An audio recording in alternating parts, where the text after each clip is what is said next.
तो final revision notes के इस वीडियो में आज हम डिस्कस करेंगे यूनिट नंबर 1 डिजिटल डॉक्यूमेंटेशन। ये चैप्टर आपको part be subject specific skills में पढ़ना है जो कि आईटी कोड 402 में आता है। ये चैप्टर आप लोगों के लिए बहुत ज़्यादा इंपॉर्टेंट है क्योंकि इस चैप्टर से आपके टोटल 10 मार्क्स के क्वेश्चंस आने वाले हैं। तो बिल्कुल टेंशन की बात नहीं है, यहाँ पर मैं आपको यह पूरा कंप्लीट चैप्टर एक सिंगल वीडियो में डिस्कस करूँगा जिससे कि आपका कंप्लीट रिविजन लास्ट मोमेंट में बहुत ही आसानी से हो सके। तो चलिए बिना टाइम वेस्ट करते हुए आज का इस वीडियो को स्टार्ट करते हैं और यहाँ पर कंप्लीट चैप्टर एक सिंगल वीडियो में बहुत ही आसान तरीके से सीखते हैं। यहाँ पे सबसे पहला सेशन आपको इस चैप्टर में दिया गया है create and apply styles in the document.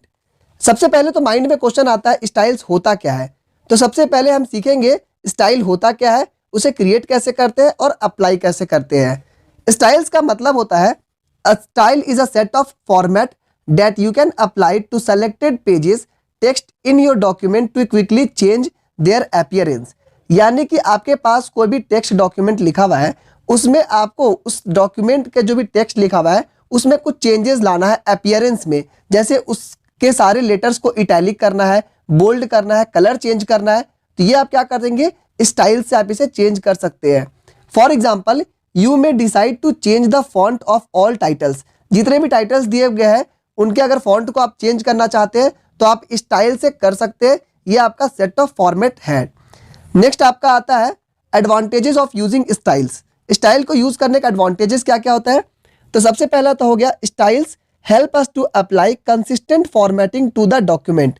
जैसे आपने क्या किया, आपके पास बहुत सारे पेजेस का एक डॉक्यूमेंट है, जैसे 40 से 50 पेज। अब हर पेज में जाकर के सारे टेक्स्ट में आप सारे के हेडिंग्स को चेंज तो कर लेंगे नहीं। तो क्या करेंगे, आप एक स्टाइल सेट करेंगे जिससे कि जितने भी डॉक्यूमेंट में आपके हेडिंग्स है वो सारे एक पैटर्न में आ जाएंगे। तो ये क्या हो गया, कंसिस्टेंट हो गया, सेम पैटर्न में आपके सारे चेंजेस हो गए।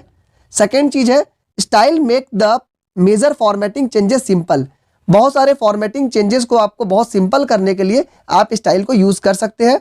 Using styles we can easily change the existing format. जो भी पहले से फॉर्मेट बना हुआ है, जो भी पहले से डिजाइन बना हुआ है, आप उसको स्टाइल्स की मदद से आप चेंजेस कर सकते हैं आसानी से। तो बेसिकली इसमें हम लोगों ने देखा कि स्टाइल क्या होता है, एक सेट ऑफ फॉर्मेट होता है जिससे कि हम अपने डॉक्यूमेंट के अपीयरेंस में चेंजेस ला सकते हैं बहुत ही आसानी से। नेक्स्ट यहाँ पे आपको पढ़ना है openoffice.org में किस किस तरह के स्टाइल्स को सपोर्ट किया गया है। तो सबसे पहले तो यहाँ पर पेज स्टाइल आते हैं। पेज स्टाइल का मतलब हो गया margins, headers, putters, borders and background. कोई भी पेज में आपके जो मार्जिन्स होते हैं, हेडर, फुटर होते हैं, इन सारी चीज़ों को प्री डिफाइंड अगर आप पहले से सेट कर लेते हैं कि मेरे पेजेस में इतना बॉर्डर होगा और फुटर कितना बड़ा होगा, तो ये सारी चीज़ें पेज स्टाइल में आ जाता है जो कि आप स्टाइल्स में यूज़ कर सकते हैं। नेक्स्ट है पैराग्राफ स्टाइल। पैराग्राफ स्टाइल में क्या आता है, ये पैराग्राफ के अपीयरेंस के बारे में बात करता है। जैसे कोई भी टेक्स्ट आप एक पैराग्राफ में लिखे हैं तो उस पैराग्राफ का अलाइनमेंट कैसा रहेगा, वो कितना दूर पे लिखा रहेगा, उसका लाइन का स्पेसिंग कितना रहेगा, बॉर्डर्स क्या रहेगा, ये सारी चीजें पैराग्राफ स्टाइल्स में आती है। कैरेक्टर स्टाइल्स में क्या होगा, जो भी आपके लेटर्स लिखे हुए पैराग्राफ के अंदर, उस लेटर्स का आपका कैसा टेक्सचर रहेगा, क्या वो लेटर्स का डिजाइन अलग रहेगा, फॉन्ट अलग रहेगा, बोल्ड अलग रहेगा, आप उसे अंडरलाइन कर सकते हैं, इटैलिक कर सकते हैं, ये आपका कैरेक्टर स्टाइल में आता है। नेक्स्ट आता है फ्रेम स्टाइल। ये आपका ग्राफिक्स में यूज करते हैं। जैसे कि आपका कोई इमेज है तो उस इमेज का बॉर्डर क्या होगा, बैकग्राउंड क्या होगा, ये फ्रेम स्टाइल्स में आता है। Next numbering styles. ये क्या होता है, जब आपका नंबरिंग करते हैं 1 2 3 4 या फिर बुलेट पॉइंट्स बनाते हैं तो इसका डिजाइनिंग क्या रहेगा, उसका कैरेक्टर्स क्या रहेगा, अलाइनमेंट क्या रहेगा, ये सारी चीजें इसमें आती है। सेल स्टाइल में क्या होता है कि जो भी आपका फॉन्ट लिखा हुआ रहता है एक पर्टिकुलर सेल में, उस सेल में आपका फॉन्ट कैसा लिखा रहेगा, क्या वो डेट के फॉर्मेट में रहेगा या करेंसी के फॉर्मेट में रहेगा, ये सारी चीजें सेल में आती है। उसके बाद ग्राफिक्स स्टाइल में बात करें तो यहाँ पर आपका ड्राइंग्स और प्रेजेंटेशन आता है। जैसे कि आपने कोई यहाँ पे ड्राइंग बनाया शेप, उस शेप का क्या वहाँ पे शैडो रहना चाहिए, नहीं रहना चाहिए, ट्रांसपेरेंसी क्या रहना चाहिए, ये सारी चीज़ें आपका ग्राफिक स्टाइल में आता है। Next presentation style. ये आपका फॉन्ट, इंडेंट, स्पेसिंग, अलाइनमेंट और टैब्स, इन सारे चीज़ों को मिला करके एक साथ प्रेजेंटेशन स्टाइल्स कहते हैं। तो बेसिकली यहाँ पर स्टाइल्स क्या क्या तरह के हो सकते हैं आपने यहाँ पे देखा। तो जब आपके एग्जामिनेशन में क्वेश्चन पूछा जाएगा वो पूछा जाएगा व्हाट इज स्टाइल, एंड उसके बाद पूछा जा सकता है कि गिव सम एग्जांपल्स, तो आप यहाँ पे एग्जांपल दे सकते हैं। उसके बाद यहाँ पे हम बात करते हैं नेक्स्ट आपको अप्लाई कैसे करेंगे। स्टाइल्स अप्लाई करने के लिए सबसे पहले आप क्या करेंगे, क्लिक फॉर्मेट में जाएंगे, फॉर्मेट में जाकर वहां क्लिक करेंगे, स्टाइल्स एंड फॉर्मेटिंग ऑप्शन में जाएंगे, यहां से कर सकते हैं। या तो आपका शॉर्टकट की F11 है, एग्जामिनेशन में 1 मार्क्स में पूछा जा सकता है F11 किसका है, तो आप लिख सकते हैं स्टाइल्स यूज करने का आपका शॉर्टकट की है। नेक्स्ट है the styles and formatting window shows the type of styles available for open office. Open office के लिए आपका कौन कौन सा स्टाइल्स अवेलेबल है, ये सारे आपका स्टाइल्स एंड फॉर्मेटिंग विंडो बता देता है। Click on any one of the icon to display the list of styles in the particular category. अब उसी कैटेगरी में जो भी आपको स्टाइल्स पसंद है आप उसे क्लिक कर सकते हैं। बेसिकली यहाँ पे आपको ये इंपॉर्टेंट चीज था F11। इसके बाद apply styles using fill format mode. Fill format mode से भी आप स्टाइल्स को अप्लाई कर सकते हैं। वो कैसे करेंगे, सबसे पहले हम स्टाइल्स को ओपन करेंगे, उसके बाद सेलेक्ट करेंगे स्टाइल जो हम स्टाइल को हम लगाना चाहते हैं। उसके बाद fill format mode icon on करेंगे और जो भी पैराग्राफ, पेजेस, फ्रेम्स जहां पर आपको स्टाइल लगाना है उसे आप लगा सकते हैं। Fill format mode is quite useful when you need to format many scattered paragraphs, cells और other items with same style. Fill format कब यूज करते हैं, जब आपके पास पैराग्राफ बहुत अलग अलग जगह पर बहुत अस्त व्यस्त तरीके से, यानी कि आपका बहुत अरेंज वे में नहीं है, तो उस कंडीशन में आप क्या करेंगे, फिल फॉर्मेट मोड में स्टाइल्स को अप्लाई करेंगे। नेक्स्ट आपका कस्टम स्टाइल्स को भी हम लोग क्रिएट कर सकते हैं, यानी खुद से स्टाइल को भी क्रिएट कर सकते हैं। इसे कैसे करेंगे, open style and formatting window करेंगे, उसके बाद type of style to create उसे सेलेक्ट करेंगे और उसके बाद यहाँ पर in the document select the item you want to save as style. उस जो भी डॉक्यूमेंट में आपको स्टाइल सेव करना है उसे आप क्लिक करेंगे। नेक्स्ट आपका click on the new style selection from the styles and formatting window, type the name of the style, click okay. देखिए बहुत ज़्यादा यहाँ पे डिफिकल्टीज लगती है क्योंकि जो भी आपका ये प्रैक्टिकल वाले क्वेश्चंस होते हैं, इसे अगर आप थ्योरेटिकल पढ़ना चाहेंगे तो कन्फ्यूजन होता है कि यहाँ पे क्लिक करने बोल रहे हैं, तो बिना आप प्रैक्टिकल देखे तो क्लिक करना मुश्किल है। तो ये बेसिकली ये क्वेश्चन पूछा भी नहीं जाता है क्योंकि इस टाइप का क्वेश्चन पूछा नहीं जाता है, डायरेक्टली आपके थ्योरेटिकल पूछे जाएंगे। Dragging and dropping to create a style, इससे भी हम क्रिएट कर सकते हैं। Select some text and drag to it the style and formatting window, if the paragraph style are active the paragraph style will be added to the list. इसका मतलब क्या हुआ, जैसे मान के चलिए आप एक पैराग्राफ को ड्रैग किए और कहाँ पे डाल दिए, स्टाइल और फॉर्मेटिंग विंडो में डाल दिए, तो इस पैराग्राफ में जो भी स्टाइल्स रहेंगे, जो भी तरीके के वो अरेंजमेंट रहेंगे, वो सारा स्टाइल क्या हो जाएगा, कॉपी हो जाएगा। ये इस बेसिकली यहाँ पर हमने ये देखा। नेक्स्ट अब देखते हैं मॉडिफाई कस्टम और प्री डिफाइंड स्टाइल्स। इसका मतलब क्या होता है, जो स्टाइल्स पहले से बने हुए हैं उसे हम मॉडिफाई कैसे कर सकते हैं, इसे देखेंगे। तो सबसे पहले स्टाइल और फॉर्मेटिंग विंडो में जाएंगे, उसके बाद उस आइटम को सेलेक्ट करेंगे जिसका हमें चेंजेस करना है, यानी कि जो पहले से बना हुआ है उसमें फॉर्मेट, और in the style and formatting window select the style you want to update, then click the arrow next to the new style from the selection icon and click on update style. उसके बाद update कर सकते हैं, ठीक है। Next है loading style from a template और a document. किसी डॉक्यूमेंट और टेम्पलेट से स्टाइल को कैसे हम लोड करेंगे, तो वहां पे क्या करेंगे, डॉक्यूमेंट को ओपन करेंगे जिससे हमें कॉपी करना है। Next in the styles and formatting window long click on the arrow next to the new style and selection icon, then click on the load style. यहाँ पे सबसे पहले क्या करेंगे, डॉक्यूमेंट को खोलेंगे जहां से आपको स्टाइल को कॉपी करना है। उसके बाद इन the styles and formatting window long click करेंगे एरो नेक्स्ट को, जिससे कि आपका लोड स्टाइल का टैब खुलेगा और वहां पे लोड स्टाइल्स को कॉल वहां पे क्लिक करेंगे। उसके बाद जो भी आपका वहां पे कैटेगरीज दिया हुआ है उस कैटेगरीज में से आप उसे सेलेक्ट कर लेंगे, ठीक है। नेक्स्ट आपका आता है इंसर्ट एंड यूज इमेजेस। ये बहुत इंपॉर्टेंट टॉपिक है, इसे बहुत ध्यान से देखिएगा। इमेजेस को कैसे कैसे हम इंसर्ट कर सकते हैं, तो सबसे पहला तो ऑप्शन है ड्रैग एंड ड्रॉप, यानी कि आपके पास यहाँ पर कोई इमेज है, उस इमेज को आप माउस से राइट सिंगल क्लिक किए हुए क्लिक करके आप खींच करके लाएंगे, ड्रॉप कर देंगे, तो ड्रैग एंड ड्रॉप से भी वहां पर इमेज ला सकते हैं। दूसरा है इमेज लाने के लिए आप पिक्चर डायलॉग बॉक्स को यूज कर सकते हैं, इंसर्ट में जाएंगे, पिक्चर्स में जाएंगे और जो भी पिक्चर पसंद है उसे आप सेलेक्ट कर सकते हैं। तीसरा है क्लिप बोर्ड से कर सकते हैं। इसके लिए क्या करेंगे, जो भी सोर्स डॉक्यूमेंट जहां पर आपका इमेज रखा हुआ है वहां पर जाकर के हम इस डॉक्यूमेंट में से इस इमेज को कॉपी कर लेंगे। तो जब कॉपी करेंगे तो ये क्लिपबोर्ड में चला जाएगा, यानी कि आपके जो क्लिपबोर्ड क्या होता है, जो जो कॉपी करके रखेंगे वो एक जगह वहां पे जमा होता है, तो ये आपका क्लिपबोर्ड में आ गया। और जिस जगह पे पेस्ट करना है उस डॉक्यूमेंट को खोलेंगे और Ctrl+V कर देंगे, वहां पे पेस्ट कर देंगे। समझ में आ गया इंसर्ट कैसे कैसे करेंगे? एक तो आप क्लिक करके वहां पे ड्रैग एंड ड्रॉप कर दीजिए, दूसरा इंसर्ट में जाएंगे, पिक्चर में जाएंगे, वहां से सेलेक्ट करेंगे, तीसरा क्या है कि कॉपी करेंगे और दूसरे डॉक्यूमेंट में जाकर के पेस्ट कर देंगे। नेक्स्ट यहाँ पे एक और तरीका है स्कैनर से। स्कैनर से लेने के लिए क्या करेंगे, स्कैनर को कनेक्ट करेंगे और वहां पे जाने के बाद इंसर्ट में जाएंगे, पिक्चर में जाएंगे, स्कैन में जाएंगे और जो भी स्कैनर में हम पेजेस रखेंगे वो स्कैन होकर के वो इमेज आपके डॉक्यूमेंट में आ जाएंगे।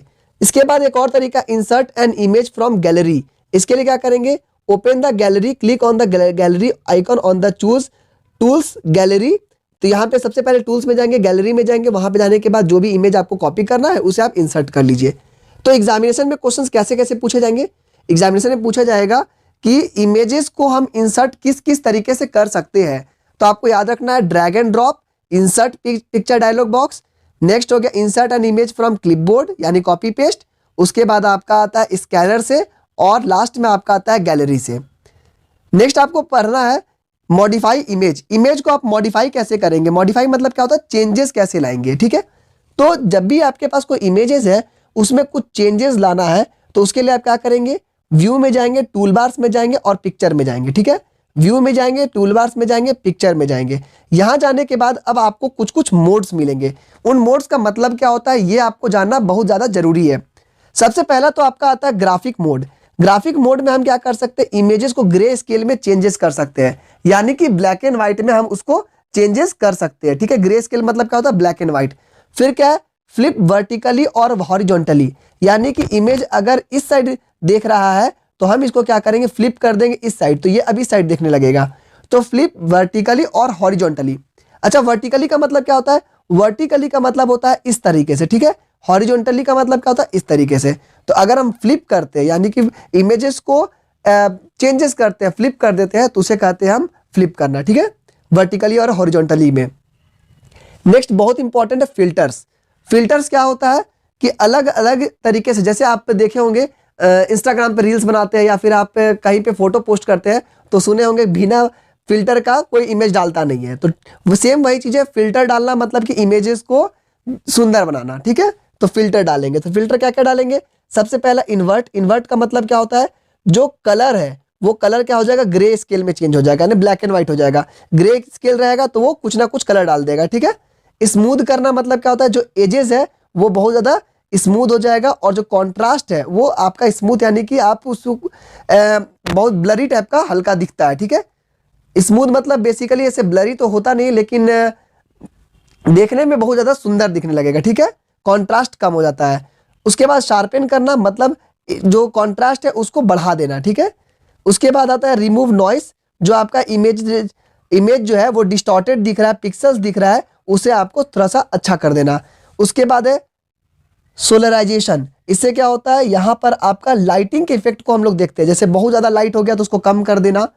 उसके बाद एजिंग इफेक्ट हो गया, पोस्चराइज हो गया, पॉप आर्ट हो गया, चारकोल इफेक्ट हो गया, रिलीफ हो गया, मोजाइक हो गया। इतना ही सब पूछता नहीं है, तो इसमें से कुछ कुछ आपको बस ध्यान रखना है कि ये आपको फिल्टर्स प्रेजेंट है। ठीक है, नेक्स्ट यहां पर अब बात करते हैं ट्रांसपेरेंसी। ट्रांसपेरेंसी का मतलब होता है कि वो जो इमेज आप टेक्स्ट में डाल रहे हैं वो इमेज कितना दिखेगा। जैसे हम मान के चलिए यहाँ पर एक इमेज डाले ये रेड कलर का। ठीक है, अब ये रेड कलर का इमेज का ट्रांसपेरेंसी को अगर हम कम कर देते हैं तो ये रेड बहुत कम दिखेगा, और ट्रांसपेरेंसी को बढ़ा देंगे तो ट्रांसपेरेंसी को बढ़ा देंगे तो ये रेड कम दिखने लगेगा, और ट्रांसपेरेंसी को घटा देंगे तो इसका मतलब क्या, रेड ज्यादा दिखेगा। ट्रांसपेरेंसी को बढ़ाने का मतलब क्या होता है, ट्रांसपेरेंट करना। ट्रांसपेरेंट मतलब आर पार देखना। तो अगर रेड का ट्रांसपेरेंसी को बढ़ा देंगे तो ये आर पार दिखेगा, यानी कि ये इसका जो रेड का इफेक्ट है वो कम दिखेगा। तो ये कहां पे यूज करते हैं, इसे हम वाटर मार्क में यूज करते हैं। देखे होंगे कि कोई भी कॉपीराइट का लगा देता है वाटर मार्क, तो इसका ट्रांसपेरेंसी क्या करता है, कम कर देता है, यानी कि ये जो कॉपीराइट लिखा हुआ है वो कम दिखे और जो मेन टेक्स्ट है वो ज्यादा दिखे। क्रॉपिंग ऑफ इमेजेस क्या होता है, जो भी इमेज आप लिए, जैसे ये एक इमेज है तो इस इमेज को अगर आप काटना चाहेंगे तो जहां जहां से आप काट करके बनाना चाहेंगे उसे आप क्रॉप करेंगे। ठीक है, तो उसे क्रॉपिंग ऑफ इमेजेस कहते हैं। नेक्स्ट आपका है ग्रुपिंग ड्राइंग ऑब्जेक्ट्स। जैसे आपके पास बहुत सारा ऑब्जेक्ट्स ड्राइंग का है, आप क्या करते हैं कि जैसे ये चारों को आपको एक जगह पर यहाँ पर लाना है, तो एक एक करके ले जाएंगे तो ये इसका जो बीच का डिस्टेंस है वो तो चेंज हो जाएगा, क्योंकि आप तो परफेक्ट तो करेंगे नहीं, एक रोबोट तो है नहीं कि एकदम चारों एक जैसा जाएगा। तो आप क्या करते हैं, ये चारों जो इमेजेस है उसको सेलेक्ट करेंगे और यहाँ पे ग्रुप कर देंगे। ग्रुप कर देंगे तो जब लेके जाएंगे तो चारों एक साथ जाएगा, जैसे यहाँ पर है, ठीक है, कोई अपने जगह से हिलेगा नहीं। तो इसे कहेंगे ग्रुपिंग ऑफ ड्राइंग ऑब्जेक्ट्स। ये करेंगे कैसे, सबसे पहले तो शिफ्ट दबाएंगे और जितना आपको सेलेक्ट करना सारे को सेलेक्ट कर लेने हैं। जैसे आपको 4 सेलेक्ट करना, शिफ्ट दबा के चारों को सेलेक्ट कर लीजिए, फॉर्मेट में जाएंगे, ग्रुप में जाएंगे और वहां से ग्रुपिंग कर लेंगे, ठीक है, ये सिंपल था। नेक्स्ट है क्रिएट एंड यूज टेम्पलेट। बहुत इंपॉर्टेंट है, एग्जामिनेशन में सबसे पहला क्वेश्चन ही पूछा जाता है टेम्पलेट होता क्या है, ठीक है। टेम्पलेट का मतलब क्या होता है, ध्यान से देखिएगा। A template is a model that you use to create other documents. For example, you can create a template for business reports that has own company's logo on the first page. New documents created from this template will all have your company's logo on the first page. देखिए, template का basically मतलब होता है कि आपका set of format, ठीक है। जैसे आप क्या किए, एक सेट ऑफ फॉर्मेट बना लिए कि मेरा कंपनी का लोगो इस जगह पे होगा, डेट यहाँ पर होगा, नीचे में सिग्नेचर होगा और यहाँ पे आपका स्टैम्प होगा और इस जगह पर टेक्स्ट लिखा जाएगा। तो ये आप क्या किए, एक फॉर्मेट बना लिए। अब अगर आप इसी फॉर्मेट को टेम्पलेट में सेव कर लेते हैं तो ये क्या करेगा, ये स्ट्रक्चर को सेव कर लेगा और जब भी आप नया पेज को आप क्रिएट करेंगे तो ये इसी फॉर्मेट में वो पेज बनने लगेगा। बार बार आपको ये क्रिएट नहीं करना पड़ेगा, यहाँ पर लोगो, यहाँ पर सिग्नेचर, तो इस तरह के आपको बार बार काम नहीं करना पड़ेगा। एक बार टेम्पलेट बना लिए, वो सारे डॉक्यूमेंट्स में ऑटोमेटिकली कॉपी होते जाएगा। तो ये क्या होता है, a template is a model that you use to create other documents. एक मॉडल है जिससे कि हम अदर डॉक्यूमेंट बनाते हैं सेम डिजाइनिंग से, ठीक है। टेम्पलेट को हम लोग यूज कैसे करते हैं, फाइल में जाएंगे, न्यू में जाएंगे, टेम्पलेट्स में जाकर के वहां से क्रिएट कर लेंगे, ठीक है। अब आते हैं वर्किंग विद टेबल्स। टेबल्स का मतलब क्या होता है, कुछ इंपॉर्टेंट क्वेश्चंस पूछे जाएंगे, ज्यादा इसमें डीपली क्वेश्चंस नहीं पूछे जाएंगे। टेबल्स का मतलब क्या होता है, ये आपका हो गया कॉलम्स, ये हो गया रोज। ये रो और कॉलम से मिलकर के आपका एक टेबल बनता है। तो कॉलम क्या होता है, ये आपका होता है टॉप टू बॉटम। कॉलम का मतलब होता है टॉप टू बॉटम जो लाइंस खींचे जाएंगे वो कॉलम। रोज क्या होता है, ये आपका होता है लेफ्ट टू राइट, ठीक है, लेफ्ट राइट में जो भी खींचेंगे वो होता है रोज। और ये दोनों का इंटरसेक्शन में जो पार्ट्स बचा उसे कहेंगे सेल। समझ में आ गया। कॉलम्स का मतलब हो गया टॉप टू डाउन, रोज का मतलब हो गया लेफ्ट टू राइट और सेल्स का मतलब हो गया इंटरसेक्ट करता है जो पार्ट, उसे कहेंगे सेल्स। नेक्स्ट है create and customise table of contents. Table of contents के नाम आप कभी सुने होंगे, जैसे आप एनसीईआरटी का बुक खोलते हैं तो वहां पर आप देखे होंगे कंटेंट्स नाम से एक आपका लिखा हुआ रहता है पेज। कंटेंट्स का पेज का मतलब क्या होता है कि यहाँ पर इस बुक में कौन कौन से चैप्टर्स दिए हुए हैं उसका एक लिस्ट बना हुआ है, तो उसे कहेंगे कंटेंट्स। तो उसका एक फॉर्मेट है, आप बनाते कैसे, टेबल ऑफ कंटेंट्स, ठीक है। टेबल ऑफ कंटेंट्स बनाने के लिए सबसे पहले तो हमें करना क्या होगा, इंसर्ट में जाएंगे, इंडेक्स एंड टेबल्स में जाएंगे और वहां जाकर के टेबल ऑफ कंटेंट्स को क्रिएट कर सकते हैं। टेबल ऑफ कंटेंट्स समझ में आ गया क्या होता है और क्रिएट कैसे करते हैं। इंसर्ट में जाएंगे, इंडेक्स में जाएंगे और वहां पर टेबल एंड कंटेंट्स को क्रिएट कर लेंगे, ठीक है। यहां पर क्या होता है, प्रोटेक्टिंग अगेंस्ट मैनुअल चेंजेस। अब जैसे कि टेबल ऑफ कंटेंट्स है, यहां पर आप क्या किए हैं कि ऑटोमेटिकली बनाए हैं। जैसे कि आपके पास 200 पेजेस का एक डॉक्यूमेंट है जिसमें आपके 10 चैप्टर्स है, ठीक है। तो आप टेबल ऑफ कंटेंट्स को यूज करके वहां पर टेबल ऑफ कंटेंट्स बना दिए। तो हो सकता है कि बाय मिस्टेक आपका टेबल ऑफ कंटेंट्स में से कोई गया और जो पेज नंबर लिखा हुआ है चैप्टर नंबर 1 आपका पेज नंबर 10 से लेकर 20 तक है, तो आप में से कोई इसे 10 से 11 कर दिया बाय मिस्टेक मैनुअली, तो आप वहां पर प्रोटेक्ट कर सकते हैं। जब आप इसे प्रोटेक्ट कर देंगे तो मैनुअली चेंज नहीं कर सकते हैं, वहां पर जो चैप्टर जिस तरीके से अरेंज किया गया है उसी के अकॉर्डिंग आपका यहाँ पे दिखेगा, ठीक है। यहाँ पे मैनुअली आप इसे चेंज नहीं कर सकते हैं टेबल ऑफ कंटेंट को, ये आप प्रोटेक्शन लगा सकते हैं, लगा भी सकते हैं, नहीं भी लगा सकते, ये आपके पास ऑप्शन है। नेक्स्ट है changing the number of levels. अब देखिए एक इंपॉर्टेंट क्वेश्चन ये है आपका, ध्यान दीजिएगा। जब भी आप टेबल ऑफ कंटेंट्स बनाते हैं तो आपका क्या होता है, हेडिंग दिया हुआ रहता है, उसके बाद उसके नीचे लेवल्स दिए रहते हैं 1 2 3 4 ऐसे करके लेवल्स दिए रहेंगे। तो आप क्या कर सकते हैं, इस लेवल को आप चेंज भी कर सकते हैं। जैसे चैप्टर नंबर 1 है उसके अंदर भी अगर आपको सब चैप्टर्स चाहिए तो वो भी आप लेवल बना सकते हैं। 2 के बाद इसका भी सब चैप्टर्स बना सकते हैं, तो ये सारी चीजें कर सकते हैं। बाय डिफॉल्ट राइटर में आपको 10 लेवल्स मिलते हैं, ठीक है। जैसे जब भी आप टेबल ऑफ कंटेंट क्रिएट करेंगे तो आपको 1 से लेकर के 10 तक का आपको लेवल्स मिलेंगे बाय डिफॉल्ट। अभी का जो क्वेश्चंस पूछा गया था सीबीएसई का ऑफिशियल सैंपल पेपर में, उसमें डायरेक्टली यही क्वेश्चन पूछा गया था कि बाय डिफॉल्ट राइटर में कितने सारे लेवल्स आपको मिलते हैं। तो इंपॉर्टेंट क्वेश्चन है, 10 लेवल्स आपको मिलते हैं बाय डिफॉल्ट, ठीक है। नेक्स्ट है using the entries tab. Entries tab को आप यूज करना सीखेंगे।